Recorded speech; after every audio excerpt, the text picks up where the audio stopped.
Hi friends, எல்லாருக்கும் வணக்கம். இன்றைக்கி என்ன கண்டென்ட் பேச போகிறோம் அப்படின்னா, சினிமா சம்மந்தமான கண்டென்ட்டு. அதாவது நம்ம தாத்தா காலத்திலலாம் பார்த்திங்கன்னா 2 பேர் தான் போட்டி. ஒன்று சிவாஜி கணேசன், இன்னொன்று எம்ஜிஆர். எம்ஜிஆருடைய ரசிகர்கள் பயங்கரமாக இருப்பாங்க. அது மாதிரி சிவாஜியுடைய ரசிகர்கள் பயங்கரமாக இருப்பாங்க. டீ கடையில் உட்காந்து பேசுவாங்க. எம்ஜிஆருடைய எங்கள் வீட்டு பிள்ளை பயங்கரமாக இருக்குது, சூப்பராக இருக்குது, ஃபேமிலி சப்ஜெக்ட் அருமையாக இருக்குது அப்படின்னு. இங்கிட்டு சிவாஜி ரசிகர்கள் திரிசூலம் படம் எப்படி இருக்குது தெரியுமா, நீங்களாம் பார்த்துருக்கீங்களா அப்படின்னு சொல்லி அப்பையிலேருந்தே வந்து பார்த்திங்கன்னா ரசிகர்களுக்கு மோதல் ஏற்பட்டுருச்சு.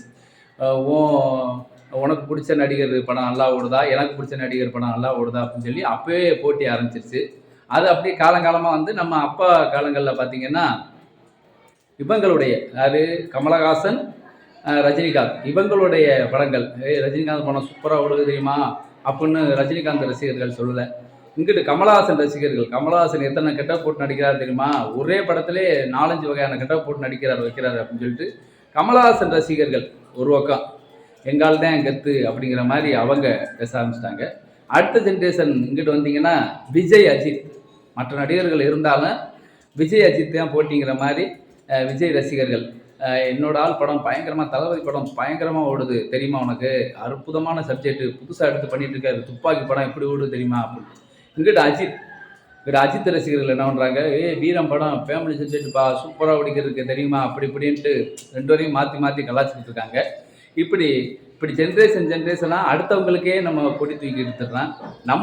நீங்களும் உங்கள் துறையில், உங்களுக்கு பிடிச்ச துறையில் சினிமா துறையாகவே இருந்தாலும் நீங்களும் அதே அஜித், விஜய் இவங்கெல்லாம் உங்களுக்கு ஃபேன் ஆகிற அளவுக்கு நம்ம வந்து உழைக்க சரியாக இருக்கணும். அது எந்த துறையாக இருந்தாலும் சரி, நம்ம வந்து ஒரு நடிகர்கள் பின்னாடியே நம்ம போய்கிட்டே இருந்தோம் அப்படின்னா நம்ம வந்து நம்மளுடைய வாழ்க்கையில் நம்ம என்ன ஆகணும் அப்படிங்கிறதே நம்ம மறந்துடுவோம்.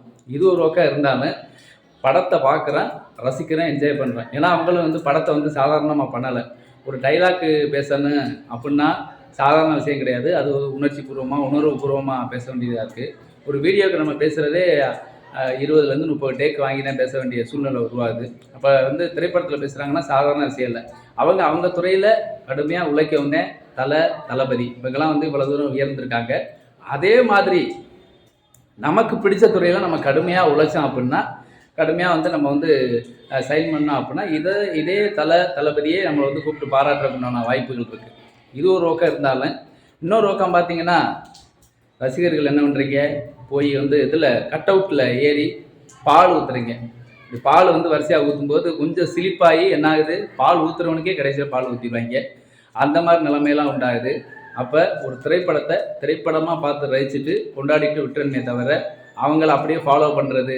இப்போ எடுத்துக்கிட்டிங்கன்னா சில பேர் வந்து நடிகர்கள் என்ன ட்ரெஸ் போடுறாங்களோ அதைத்தான் வந்து போட ஆரம்பிப்பாங்க.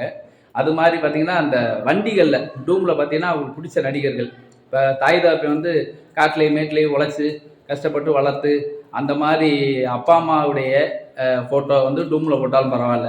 நடிகர்கள் ஏன்னா இவர் தான் வண்டி வாங்கியிருப்பார் கஷ்டப்பட்டு, 1.5 லட்ச ரூபா 2 லட்ச ரூபா டியூவில் போட்டு புதுசாக பைக் இறக்கியிருப்பார். அதில் அப்பா அம்மா பேர் ஏன் இவர் ஃபோட்டோவோட போட்டுக்கலாம், தப்பு கிடையாது. ஆனால் நடிகர்களுடைய ஃபோட்டோவை போட்டு அதில் வந்து நான் வந்து ரசிகர், தளபதி ரசிகர், அப்புறம் வந்து தனுஷ் ரசிகர் அப்படின்னு போட்டுக்குவாங்க. அது வந்து உங்களுடைய இஷ்டம். ஆனால் இருந்தாலும் என்ன அப்படின்னா நம்மளை பெற்று வளர்த்த தாய் தாப்பா இருக்காங்க, உங்கள் நண்பர்கள் இருக்காங்க, உங்களுக்கு உயிராக இருக்கக்கூடிய நண்பர்களுடைய ஃபோட்டோவோட போடுங்க. சினிமாவை பார்த்து, சினிமா மோகத்தை பார்த்து அது பின்னாடியே பயணிக்காதீங்க. ஒரு என்டர்டெயின்மெண்ட்டுக்காக, ஒரு பொழுதுபோக்காக நம்ம வந்து சினிமா பார்க்கணும், தப்பு கிடையாது, பார்க்கலாம். அதையே பின்பற்றி தவறான வழிக்கு நம்ம செல்லக்கூடாது. இப்போ சினிமாவில் வந்து கஞ்சா குடிக்கிறாங்க, அதே மாதிரியே நம்மளும் கஞ்சா குடிக்கக்கூடாது. சினிமாவில் மேக்ஸிமம் பார்த்திங்கன்னா வர்ற திரைப்படங்களில் ஒயின் ஷாப்பை அதிகமாக காட்டுறாங்க. தண்ணி அடித்தா கெத்து, கஞ்சா குடித்தா கெத்து, அதுக்கப்புறம் பார்த்திங்கன்னா 4 பேரை இழுத்து போட்டு அடித்தா கெத்து, 4 பேரை கத்தியால் குத்திட்டு ஜெயிலுக்கு போனால் கெத்து அப்படின்ட்டு இன்றைக்கி இளைஞர்கள் வந்து தவறான பாதையில் வழிநடத்தக்கூடிய சினிமாக்கள் தான் நிறையா வந்துக்கிட்டு இருக்குது. அந்த சினிமாக்களை வந்து தவிர்க்க வேணாம்னு சொல்ல பாருங்கள். ஒரு சினிமாவில் வந்து நல்லது கெட்டதுன்னு ஒன்று இருக்குது. நல்லதை மட்டும் எடுத்துக்கங்க, கெட்டதை விட்டுருங்க. உங்களுக்கு பிடிச்ச துறை எதுவோ அதில் வந்து நீங்கள் சைன் பண்ணுறதுக்கு உண்டான உங்கள் உழைப்பை போடுங்க. சினிமா பார்க்கக்கூடாதுன்னு சொல்ல வரல, சினிமா பாருங்கள், நல்லது கெட்டது மட்டும் தெரிஞ்சுக்கிட்டு நல்லதை எடுத்துக்கோங்க, கெட்டதை விட்டுருங்க நண்பர்களே.